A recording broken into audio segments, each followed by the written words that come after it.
जनता हमारे लिए त्राहिमाम कर रही है कि आप चुनाव लड़िए, आप बहुत अच्छा काम करते हैं। तो हमको तो जनता के लिए लड़ना है, गांव के विकास के लिए तो हम लड़ेंगे। जनता हमारे लिए त्राहिमाम कर रही है कि आप चुनाव लड़िए, आप बहुत अच्छा काम करते हैं। तो हमको तो जनता के लिए लड़ना है। आप जानते हैं मैं कौन बोल रहा हूँ? कौन बोल रहे हैं आप? तो मैं गोरखपुर से योगी आदित्यनाथ बोल रहा हूँ। सर हम चुनाव ही नहीं लड़ेंगे, हमसे गलती हो गया और हम आपको पहचान नहीं पाए, हमको माफ कर दीजिएगा सर। अब से ऐसा गलती नहीं होगा। माफ़ी मुझसे मत मांगिए, माफ़ी जाके उन गरीबों से मांगिए जिन्होंने पूरी सर्दी जो है वो झोपड़पट्टी में बिता दी। क्या मेरी बात प्रधान राजू से हो रही है? जी बोल रहा हूँ। देखिए राजू जी, सुनने में आया है कि आप फिर से प्रधानी का चुनाव लड़ रहे हैं।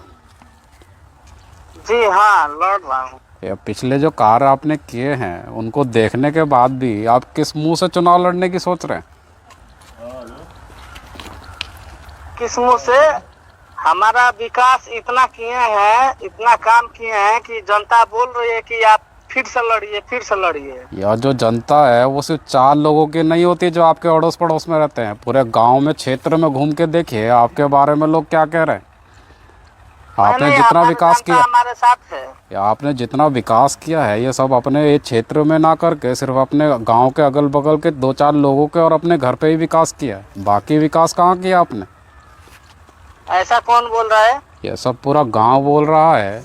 और जिस तरह से आपने प्रधानी में जनता को बेवकूफ़ बनाया है, इस साल आपको वोट नहीं मिलने वाला है, ये ध्यान रखिएगा। नहीं, जनता तो हमारे साथ है। जनता कैसे आपके साथ है? दोबारा ये प्रधानमंत्री आवास योजना के तहत जो गरीबों को आवास मिलना चाहिए था वो आवास अभी तक उन्हें मिलना नहीं है। कौन सी जनता आपके साथ है? वो जनता आपके साथ है जिसको आपने धांधलेबाजी से जनता आवास दिलाया है। ये बताइए आप हैं कौन? देखिए मैं कौन हूँ ये आप छोड़ दीजिए, आप मुझे बस एक बात बताइए कि ये जो नहीं, पिछले तो आप इतना हमारे बारे में इंक्वायरी क्यों कर रहे हैं और इतना आपको जानकारी क्या है हमारे बारे में? ये इंक्वायरी इस बात की कर रहा हूँ कि जिनको आपको आवास दिलाना चाहिए था वो परिवार अभी भी वैसा ही है, झोपड़पट्टी में गुजारा कर रहा है। आप उनको आवास नहीं दिलवा पाए और फिर से चुनाव लड़ने की तैयारी कर रहे हैं। ऐसा बात नहीं है, हम तो बहुत काम किए हैं, बहुत आवास दिलवाए हैं। किसको दिलवाया आपने आवास? सिर्फ अपने जानने वालों को? तो जानने वाला नहीं, देखिए सभी हमारे आदमी हैं, जो उस लायक है उसको दिए हैं। देखिए जो प्रधान होता है, जो जनता द्वारा चुना जाता है, वो पूरी जनता को साथ लेकर चलता है। सिर्फ 4 लोगों को साथ लेने से आप चुनाव दोबारा जीतेंगे नहीं। और आप जिस तरह से कार्य कर चुके हैं अब आपको आराम करना चाहिए, किसी और को मौका देना चाहिए। क्योंकि पिछली बार जो आपने जनता आवास दिलवाने का वादा किया था वो परिवार अभी तक जनता आवास नहीं पा पाया है।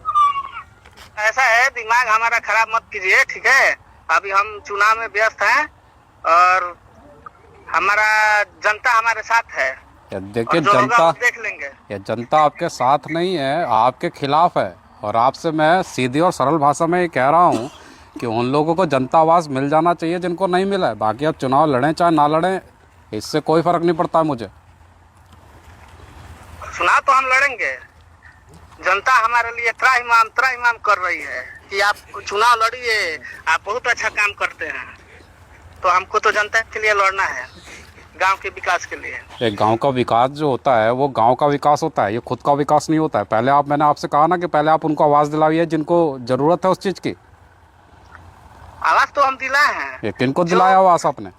जो योग्य है उसको दिलवाए हैं। अच्छा, और जिनके 4 तल्ला मकान है आप उनको आवास दिला रहे हैं और झोपड़पट्टी वालों को आवास नहीं दिलवा रहे हैं? तो वो भी योग्य हैं। तो किस तरह से योग्य है? कैसी बातें कर रहे हैं आप, बेवकूफ़ वाली? योग्य है, उनके भाई हैं, उनको दिलवाए हैं। 4 भाई हैं। आप जानते हैं मैं कौन बोल रहा हूँ? कौन बोल रहे हैं आप?